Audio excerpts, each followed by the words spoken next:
Good afternoon, and I do appreciate your patience. Thank all of you for coming to the final year-end press conference. We've done these consistently throughout the years around this time of year, and I've always found it helpful for me and for the folks around the state. I do want to start by thanking all these wonderful men and women who are gathered around me. They are an extremely dedicated and competent group of public servants who have served our state extremely well. And I could not be more proud of each of them. I thank them individually, I thank them collectively, and I appreciate the fact that my cabinet, my administration looks like the state of Louisiana. And I believe it has always served us well. And also gathered around me at the moment is my wife, our first lady, who has done a wonderful job as well. She continues to inspire me each and every day. And of course, this one is a little emotional because, as with everything these days, I'm doing this obviously for the last time. And I want to start by paying a compliment to the media as well. There have obviously been times when I had a little difference of opinion about something in the way that you may have covered it or whatever. But over the years, I have always felt that it's very, very important to have folks in the media who will present communication to the public. And you do a very important job. You do it well, and I really thank you for that. I also want to wish all the people around our great state a wonderful, blessed Merry Christmas this year. I am praying that 2024 will be the best year ever for our people and for our state. I'm gonna get started on the press conference now, and I want to say we simply could not have met the challenges that have been presented to us. We could not have delivered the progress without these wonderful men and women around me. And I really believe that the entire state should be very proud of their efforts. Every single one of my cabinet agencies, in conjunction with my office, prepared reports that tell the story of the work that they've done since 2016. And the reports are entitled Challenges Met, Progress Delivered. You can read them on our website, and I'm sure my communication staff will also be happy to send you a copy if you all ask. You know this, a lot's happened over the 8 years that I have been governor. But I will tell you, by just about any metric you can come up with, and objectively speaking, we are much better off today than the day that I took office. And, you know, we all have our goal, no matter what we do, is to leave things better than we found them. I am absolutely confident that is happening when I leave on January the 8th. When I took office, the state had a $2 billion budget deficit and $400 million in the stabilization fund. I'll be leaving office with $3.2 billion in 2 reserve accounts, a balanced budget that adequately invests in our most critical priorities. Last year, we ran a $300 million surplus. The REC just last week acknowledged both more money in the current fiscal year and more money for next fiscal year. And so the budget that is currently in place includes a $2,000 pay raise for teachers and a $1,000 pay raise for school support workers. And that brings the total teacher pay increase in our state since 2019 to $5,300, and school support workers to $2,650. Significant funding for early childhood education. In fact, I can tell you it's the most ever state general fund invested in early childhood education in our state's history in the current budget year. Major investments in higher education, including, over the time that I've been here, an increase of $465 million in recurring state general fund for operations. a huge change because we had actually disinvested in higher education before I became governor more than any other state in the nation. That was the principal reason that I ran for governor when I did. A permanent supplemental pay increase for law enforcement and firefighters, historic investments in roads and bridges and ports and other infrastructure, historic payments to reduce our debts, like the unfunded accrued liability of our pension systems, to pay all of the judgments that we had, to close out the Road Home program, to meet our obligations under the non-federal match requirements for the Hurricane Storm Damage Risk Reduction System and so forth. And I'm also very proud to say that the unemployment rate in our state is the lowest ever measured at 3.3% as we speak. The lowest ever measured, and it's well below the national average. Also proud to tell you that in the most recent quarter, Louisiana's gross domestic product grew at a greater pace than 40 other states. Our growth rate was 3.2%. The national rate is 2.1%. We're making monumental investments in critical infrastructure.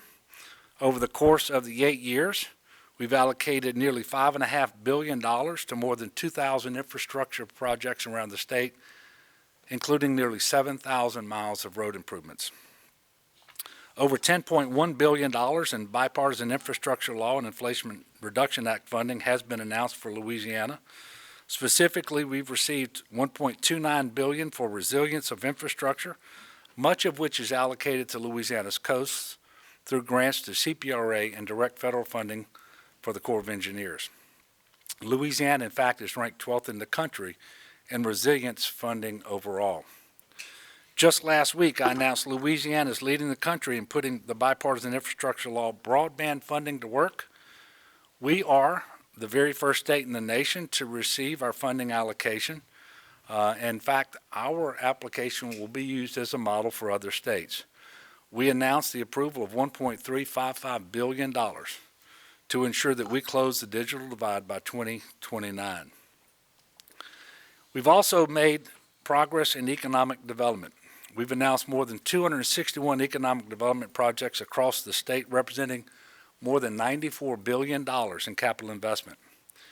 We set a record this year with more than $25 billion in direct investment in Louisiana, our third straight year topping $20 billion. Since I signed an executive order in 2016 inviting local participation in the industrial tax exemption program, funding for local governments, public schools, and law enforcement has increased by $750 million.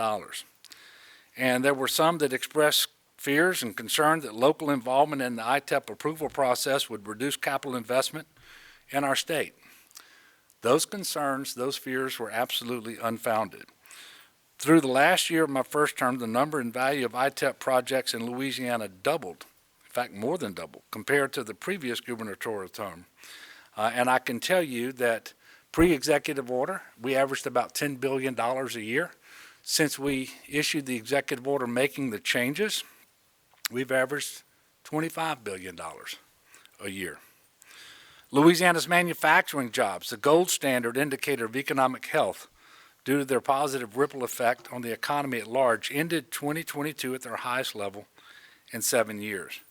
We have successfully implemented an all-of-the-above energy strategy that leveraged the Climate Action Plan, the only one in the Gulf South, I might add, to drive new energy investment while continuing to support companies meeting current demand for oil and gas.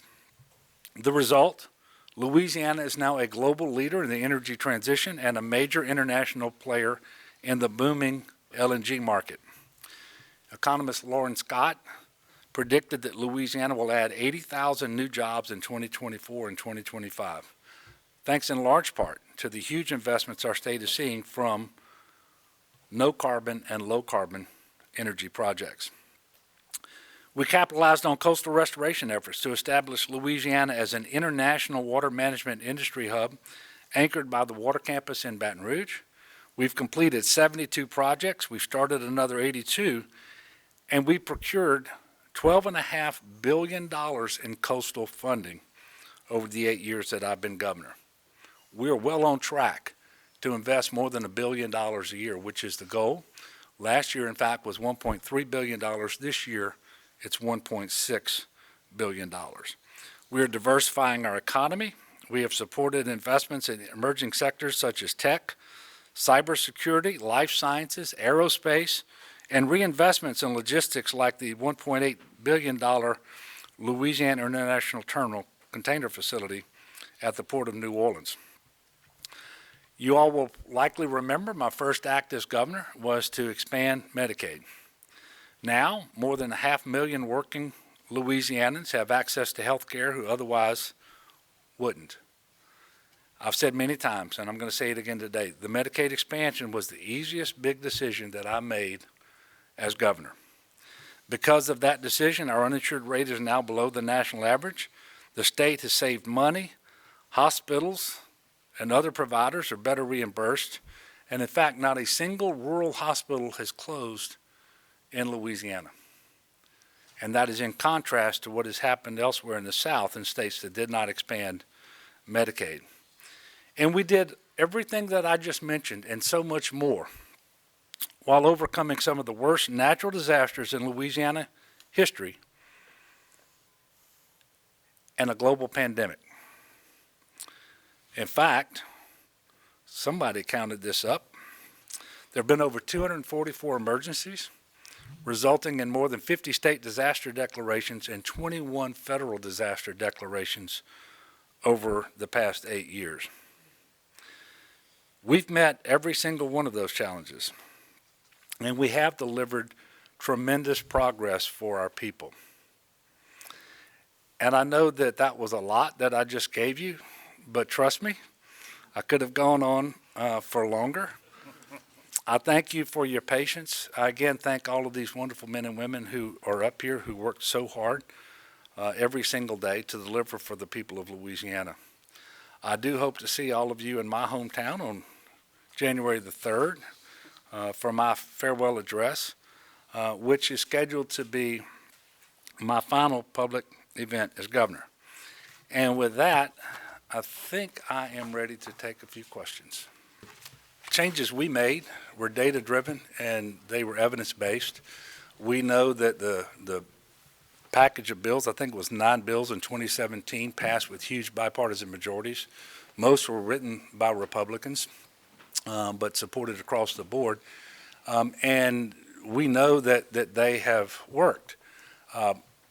I can't tell you what the next administration is going to do. I just would hope they would continue to look at the data, to talk to the experts, because much of the rhetoric that I heard during the campaign is just not based in reality.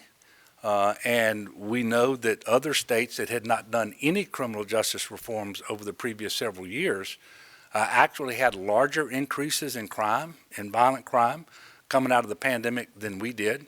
We've already seen violent crime start to reduce around the state of Louisiana. So we would just hope that there would continue to be a commitment to data and to listening to experts. And if that happens, there won't be very much, if any, changes to our criminal justice system in the terms of reversing those reforms. So that's what I hope will happen. I'm not going to speak to my fears because I'm not in control of those decisions. The Medicaid expansion is huge because it delivers life-saving, life-improving health care to working poor people, people who were left out through no fault of their own. They didn't qualify for Medicaid precisely because they worked, but they didn't make enough to afford insurance. It wasn't a condition of employment. And by doing that, it was just simply the right thing. They can remain healthy and productive. They can stay in the workforce longer. They can better support their families and so forth. But we also know that it helped us address the budget challenges that we had as a state, and we have significantly increased the financial health of the hospitals and other providers. So for all of those reasons, and you all know that I'm a pro-life governor, I happen to believe that Medicaid expansion, I've said this all along, is a pro-life position as well. So that there are really a number of things that is at the top of the list. just the changes that we've made positively in the fiscal condition of this state. In case you weren't taking notes, 2 reserve accounts with $3.2 billion. That's what I'm leaving. I had a $2 billion deficit for the year that started July 1st of 2016.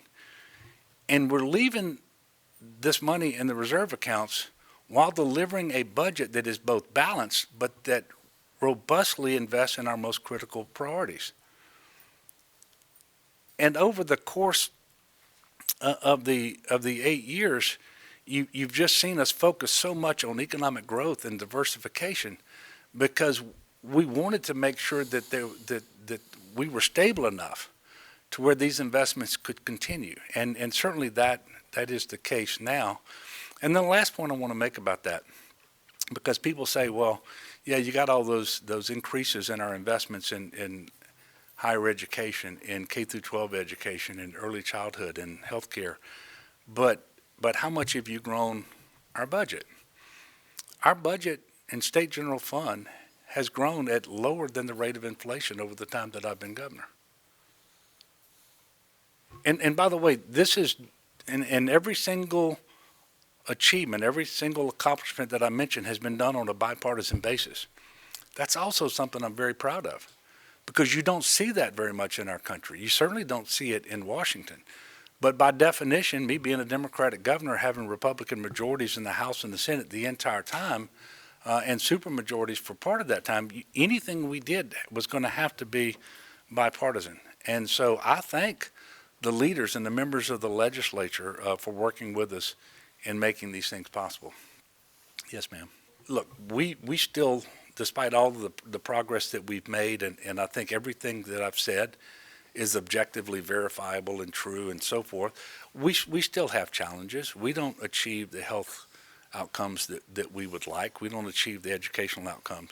But staying the course, creating more opportunity, creating more prosperity in Louisiana, that is only possible through education. There's no other way to do it.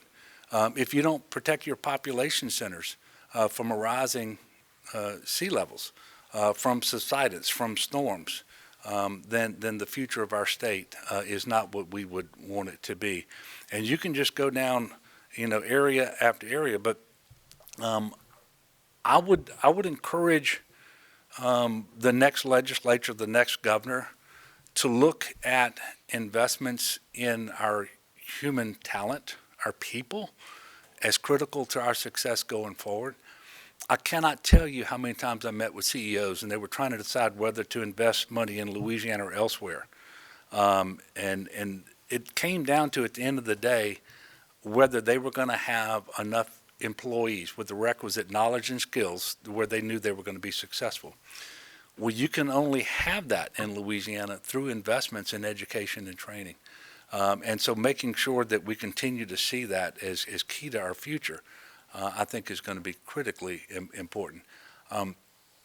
But I am very confident and pleased to be able to say that we're leaving Governor-elect Landry and his administration and the next legislature in a place where these necessary investments can absolutely continue. You just saw where the REC met last week, and they increased the general fund forecast for current year and for next year, in addition to the reserve accounts and the $300 million surplus that we had last year. So these investments absolutely can and should continue. There are some things that I wish had been done that, quite frankly, didn't get done, and some of the things that we were able to do, even though I think at the end of the day were positive, I wish we could have done a little differently, and I'll give you a couple of a couple of examples.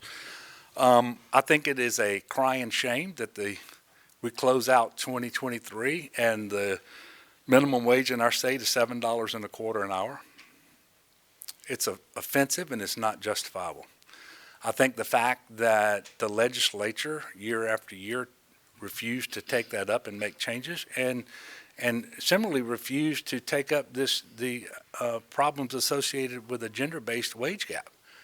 We have the highest wage gap in the country between what we pay men and women who have the same education, the same experience and so forth. And we trap a lot of women and children in poverty for no good reason other than we just don't want to pay them what they should be paid when they go to work.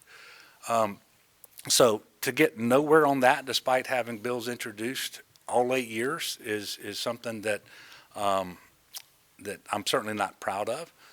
Wish we could have done better on that, but for whatever reason, I just was not able to reach enough legislators on those issues.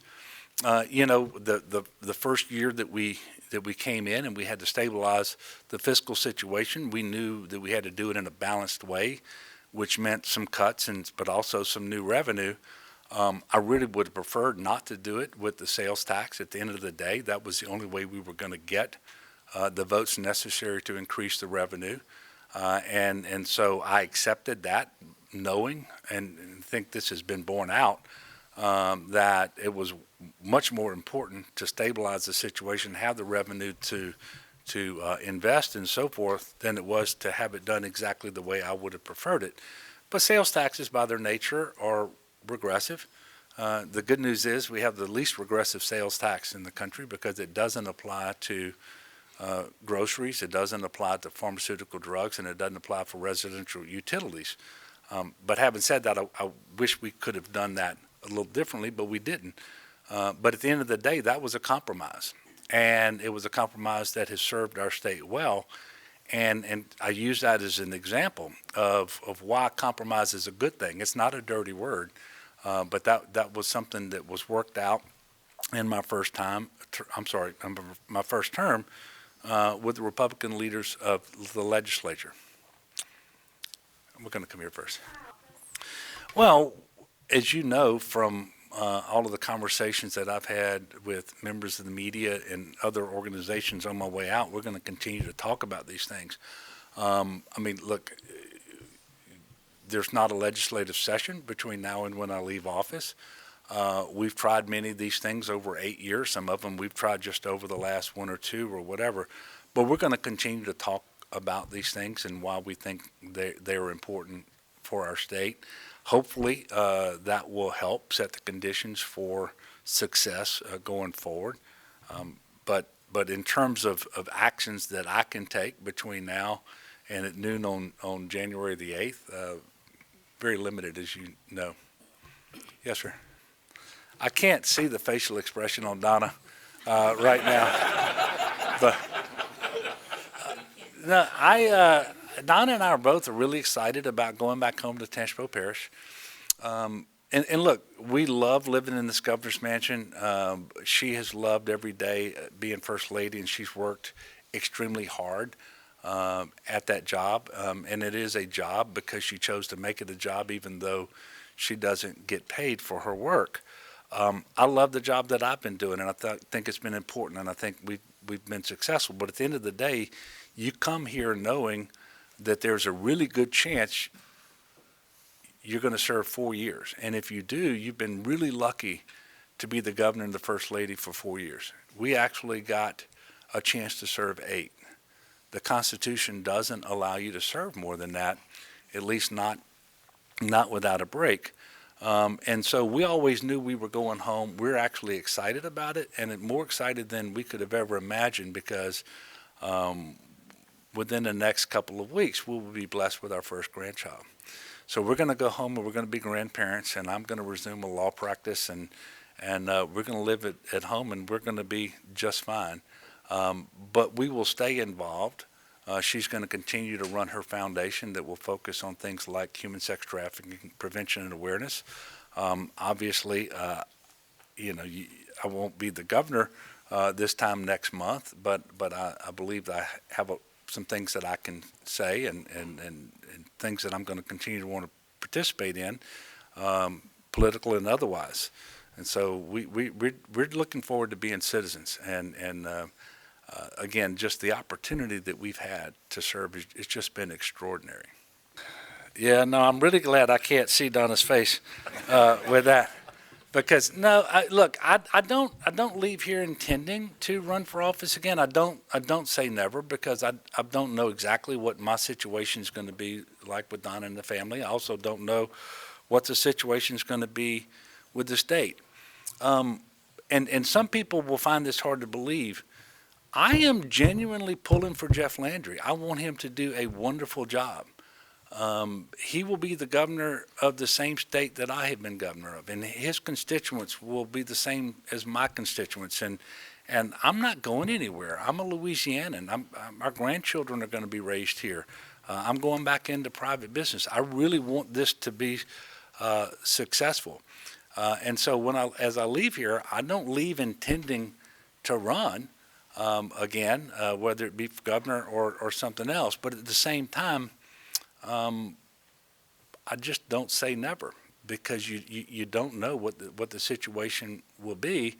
And I guess I love our state too much. I love our people too much to see them suffer needlessly.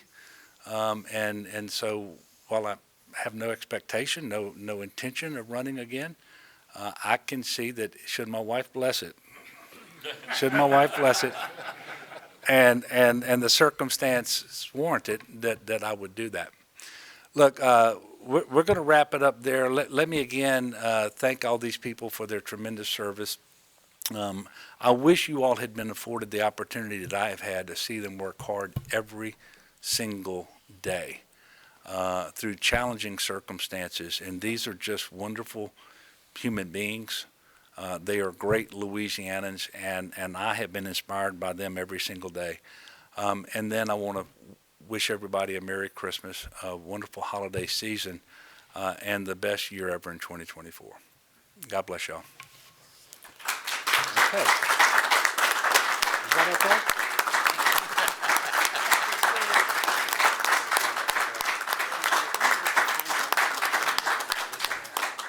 Thank you. Thank you. Appreciate you. Yes, sir. Thank you, sir.